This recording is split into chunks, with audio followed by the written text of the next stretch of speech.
Won't be back no more. Going back down south, child, don't you? When I'm summer, I be all right now. Well, babe, I just can't be satisfied, and I just can't be. Apologize for not speaking Portuguese. It's a symptom of a ghetto education, a poor education. But I am here because this is where I grew up, in a place like the favelas. So I am trying to draw attention to the world, the problems that people face in the favelas. Oftentimes, the people in the favelas, as well as people outside of the favelas, have the wrong idea about what the problem is. Because everybody listens to the official statement from the government. And the government does not, you or the favelas are not the priorities of the government. So that's why it's so important that people who are from these places get educated, and so they can really question what's going on in their society, their larger society.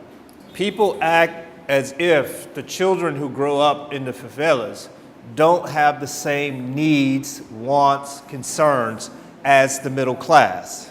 Of course they do. So when I think about how I was raised in a poor community and all the problems of that poor community, I blamed drugs and I blamed the people in the community for my problems. I thought they were the reason for the problems. As I became more educated, I understood that there were some structural things that were placed or shaped by the government that influenced the behaviors of the people in my community. And when I come here, I see those same structural barriers in place here, and it just makes me angry. And I hope you all are angry too, so you can change the situation and expose the government for what they are. And so my promise to you is that I will write something that will be published internationally to help to draw attention to what you are going through and what this country is going through. When I was a youth, I was on my way to jail or an early death. Because, like many of my peers, my colleagues, I carried a gun, I engaged in petty crime, I robbed people, I used drugs, I sold drugs. I did a number of those things that I'm not proud of today. Now, the question is, how does one start out in the hood, in the favelas, and end up being before you here in a packed auditorium? There are some things that we know as societies, as scientists, that could help people move from the favelas and move into mainstream, to becoming productive tax-paying citizens, to contributing to the society. We know these things, but we pretend that we don't. So we act as if people like me are exceptions. I am not an exception. There are many more smart people, smarter than I am, who grew up like I did, and who in this country is growing up like I grew up. They're smarter than me, but they won't make it because society has decided that they're not worth it. It happens in the US quite a bit, where poor people have to go into the military. That's not too different. Can I get the next slide? That's not too different than what happens here in this country. This is a slide here, for example, of your military in one of the favelas in Rio, policing its own people. The difference here is that those guys in the military don't seem to be getting the education or the knowledge that they're participating in the subjugation of their own people. Now, when I was in the military in the 1980s, in the United States, we had this new phenomena, this new crisis. This new crisis was crack cocaine. And I was starting to become conscious. I was starting to want to make a contribution to my society. This is a sign, this is a graffiti of a sign that says crack is whack, meaning that crack is bad and not cool. And you saw these in the 1980s throughout the United States. These sort of billboards, advertisement telling the community that crack is the real problem that faces the community. And as I think about what happened in the 1980s in the United States, I think about this country today. You guys are back to the future. You are in 1986 in the United States today in your thinking about crack cocaine. It's saying that drugs has destroyed the favelas and the community, and it threatens life. It said that crack does this. It says this without any sort of knowledge of history. Before crack appeared here about 10 years ago, before that, were the people in the favelas thriving? Were they doing well? Were they going on vacation twice a year? So these kinds of things defy logic, but you, the public, believe them. Fernando, a ação desses cracudos em assaltos, normalmente elas acontecem em grupo ou apenas um único usuário de droga age aí no intuito de roubar, em especial na Avenida Brasil ou talvez em outros pontos da cidade? Olha, não tem um padrão definido esse tipo de ação, porque são pessoas que normalmente agem quando estão ou sob efeito de entorpecente ou em crise de abstinência, né? No caso de crise de abstinência é mais grave porque eles estão com um perfil normalmente irritadiço, então eles querem conseguir ali o dinheiro de qualquer forma para ir lá no ponto de venda de droga e adquirir a droga o mais rápido possível, né? Então, quando eles estão com um perfil de irritação, que normalmente é o mais comum, eles estão num estágio mais perigoso, né? E as pessoas ficam à mercê do humor desse tipo de gente. So when people say that someone's out of their mind when they're on drugs like crack, you don't have to speculate. We have a whole scientific body of evidence where you give crack to people in the lab, you get them high, intoxicated, and then you can check their cognitive functioning by giving them cognitive tests, simple directions, more complicated tests. And when you do that, you find that people are not out of their mind. In fact, they can sometimes improve their cognitive performance because these drugs are stimulants. They help people think better. Yeah, so the common man, they can say, I saw somebody on crack cocaine act out of their mind. Right. For one, you have to make sure that they were actually on crack cocaine, because people do act, they misbehave, they act in ways that we don't like, but it's not because of crack cocaine. It could be for a variety of reasons, because they are violent people. There are some violent people in our society. They could be mentally ill, or they can be intoxicated on alcohol or something like that. So the narrative presented for bus number 723 is disturbing for so many reasons. Number one, it's disturbing because they don't even know if the person is on crack cocaine. And then so what they're doing in effect is that they are giving the public a license to treat people who they think has used crack cocaine in a way that the society won't approve of. But you use crack cocaine as an excuse to further vilify these people. It's okay if a society decides that they want to vilify the people, like the people we saw today. That's fine. But the society has to be honest about why they're doing it. They're not doing it because of crack cocaine, because crack cocaine is not the reason. If you rob someone, you want some money, you want some good, right? And so the question would be, well, that's the problem. The person didn't have money or goods. That's the problem. And if you focus on that problem, you can solve that problem. But if you start talking about other things, like drugs and trafficking, now you're not talking about solving that problem. You're talking about something else, and you're manipulating people. And so if you want to solve the problem, it's simple. Make sure people have economic opportunities. And then if people have economic opportunities, they don't have to take other people's stuff, right? They don't have to take other people's money. They don't have to rob people. But if people have lack of economic opportunity and they see these other folks with abundant of economic opportunities, it seems rational that they would take those other people's opportunities if they can. I'm surprised it doesn't happen more often. So if we think about the profile of the typical drug user, some societies, particularly ignorant societies, think that most drug users are violent and they will engage in robbery. And that's the farthest thing from the truth. Because as we saw today, we saw people using drugs, for example, and they were happy to greet us and happy to show us their life and happy to tell us about their situation.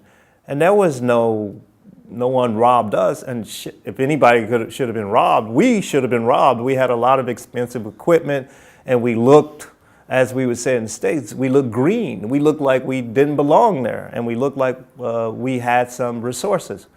They didn't rob us. In fact, they were welcoming to us, right? And they let us film it. They let us film it. They negotiated with us. We had to negotiate. We had to talk. They were rational. They were reasonable. They expressed their concerns, and they accepted our logic. It was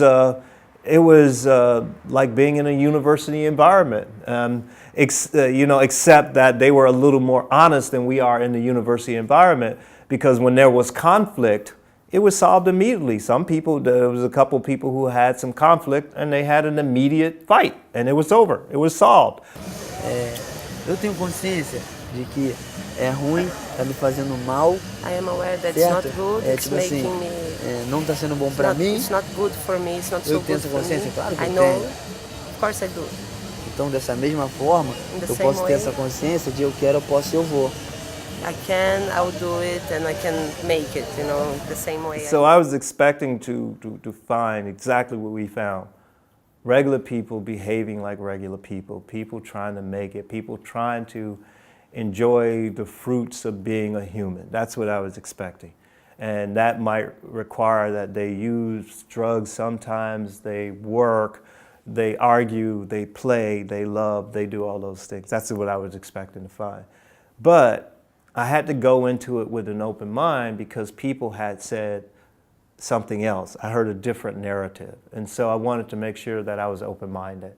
And I was open-minded. And then having seen what I saw, people being normal, I come away being angry that these kind of lies can be perpetuated even after the US's experience in the 1980s, when we all know we were wrong about crack cocaine. And now Brazil is reliving our nightmare. I saw this on the back of a government official's car. It says, "Crack, it's possible to win." How does one win crack? What does that mean? Does crack now have human qualities?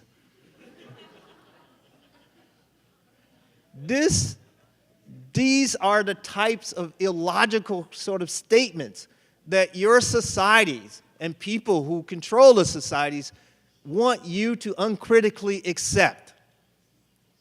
And in the process, what we do is that we stifle the development of critical thinking.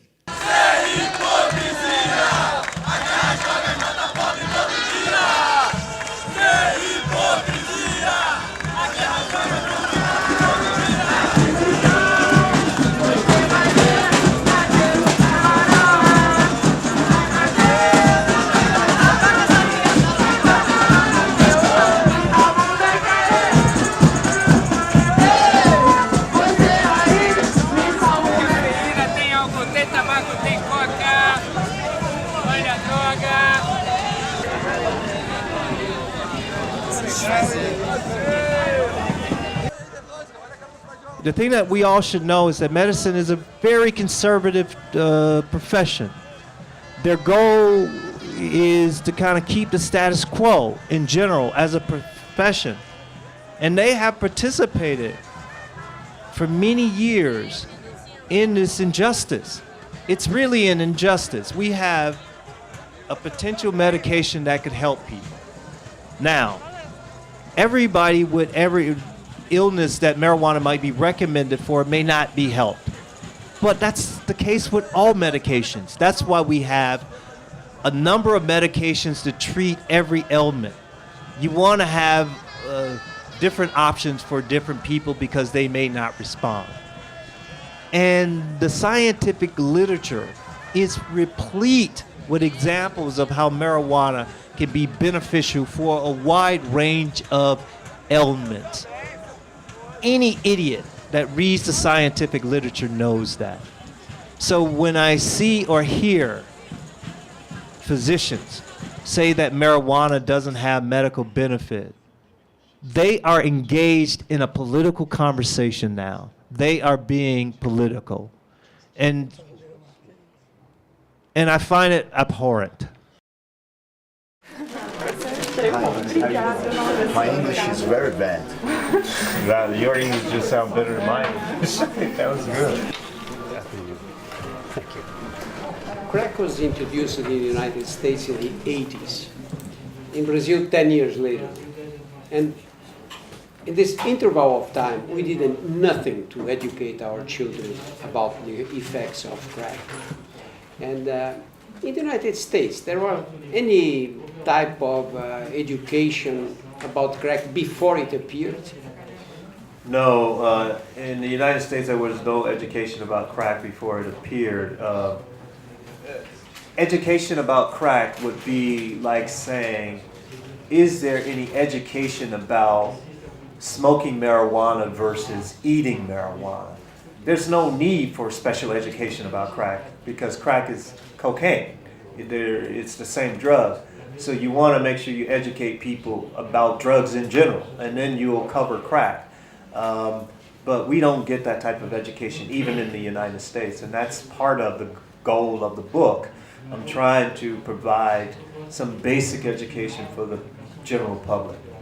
I think cocaine in any form can be potentially addictive, just like I think alcohol can be potentially addictive, just like I think tobacco can be potentially addictive. All of these things can be potentially addictive.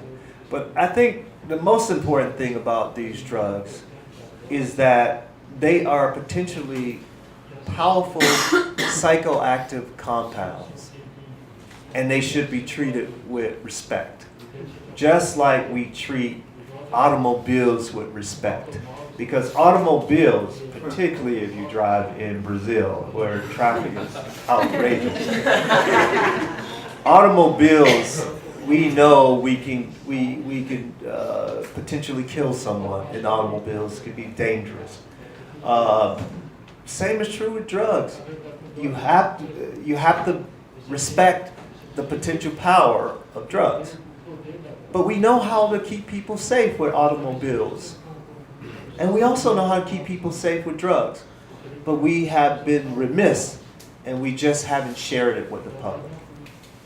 So when I was a child, growing up, I had heroes. My heroes were people like Malcolm X. I don't know if you all know Malcolm X. Malcolm X, Martin Luther King, Nelson Mandela. Not the sort of image that the world has of Nelson Mandela, not that. The real Nelson Mandela when he was active. Those kind of people were my heroes, those freedom fighters. And I know that their sort of fight allowed me to get an education. And so I would be irresponsible if I had some knowledge that could help poor people and people who are voiceless. If I had some knowledge that could help those people and then I didn't share it, and I didn't do so with all of my heart, then my life wouldn't be worth living. And so that's why I do what I do. And it's not even a choice. I mean, it's not even a decision to make. It's so easy to make because I have children. And I don't want my children to look back at me and say, what the hell were you doing? All of this is going on and you didn't say anything. So I want them to do the same thing. And I'm a university professor. And I expect the same thing of my students. Or don't waste my time, because I don't have time to waste with people who are not trying to change the world. You should know, I really don't like that name, because what we do with that name is that we are creating the narrative, and we are, the language is so important, and we are showing the society how to vilify specific groups of people. And I haven't been to Cracolandia here in Sao Paulo, but I have in Rio. I've been to a few of the sites. And as I said earlier, there is many more things that go on there than crack. And crack is a small sort of percentage of what happens there. And I think that it has the term Cracolandia because it's sexy and it conveys to the listener, this is the enemy. These are the people that we have decided we don't like. So in one word, you convey so many things. And it's not even precise. But that's just like TV and movies. It doesn't matter if it's precise or accurate. The only thing that matters is that you have a good story. And that's what we're doing with that term. So every time, when people sometimes ask me, what can I do? They say, after hearing, they say, what can I do? What you can do is whenever you hear someone use that term, tell them what they're really trying to convey. They're trying to convey a way to mark other people, to mark people that we don't like. And they shouldn't do it. Everybody in this room could do that.